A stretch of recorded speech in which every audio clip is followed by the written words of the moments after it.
السلام عليكم، ان شاء الله راكم بخير وعلى خير وانتم تشوفوا في لا فيديو تاع نهار اليوم راح نشارك معكم كما راكم تشوفوا وصفه تاع ارز في الفرن. راح تكون بنتو من اروع ما يكون. ما عليكم الا تتبعوا لا فيديو باش تستفادوا من مجموعه تاع نصايح باه يخرج لو بلا تاعكم من اروع ما يكون وبنه تري سبيسيال.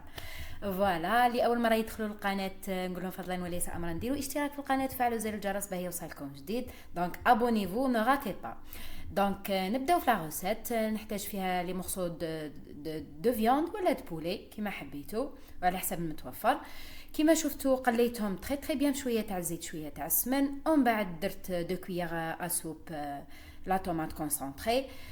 قليتها باترول هذيك الحموضه خلطتها مليح من بعد زدت لي ليغوم كيما راكم تشوفوا رابي. درت زروديات 3 حبات، كورجيت 2 حبات شويه صغار، البطاطا حبه متوسطه، لا طوماط ثاني درت 2 حبات شويه كبار، درت حبه تاع البصله ثاني كبيره، سنينه تاع الثوم ورشيت رشه تاع الملح. كيما راكم تشوفوا راني خلطت في زينغريديون كامل كيف على نار تكون عاليه. ومن بعد في هذه ليتاب واش ندير؟ نقص النار ونغطيه على لا كوكوت مينيت ونخلي عليها حتى تذبل تري بيان وتتقلى مليح حتى تطلق الخضره هذيك الماء تاعها. فوالا بلا ما ننسى المونشتو اللي تقدروا تعوضوه بالجلبان. بالنسبه لي زيبيس نحتاج فلفل عكري، كمون، راس الحانوت تاع الجواز الابيض والجواز الاحمر. انا درت هذا الميلونج تاع لي زيبيس. نتوما لي بيس اللي تحبوا تزيدوا الكركم زيدوه. فوالا تحبوا تزيدوا شويه الحرور. خلطت هذوك لي زيبيس كيما شفتوا وضفتهم. بالنسبه للاعشاب المعطره انا درت 2 وريقات تاع الرند غسلتهم وقسمتهم على 2 كيما عودتكم في الوصفات تاعي. عفوا كي نقسموا الورقه تاع الرند على 2 راح تكون البنه روعه. والعود تاع الزعتر بيان سور غسلته ودرته مرقت بالماء. بالنسبه لي ميزور تاع الماء على حساب لي ميزور تاع الرز. انا درت 3 كيسان تاع الرز يقابل كل كاس تاع رز 2 كيسان تاع الماء اكيد اللي نمرق به لازم يكون سخون.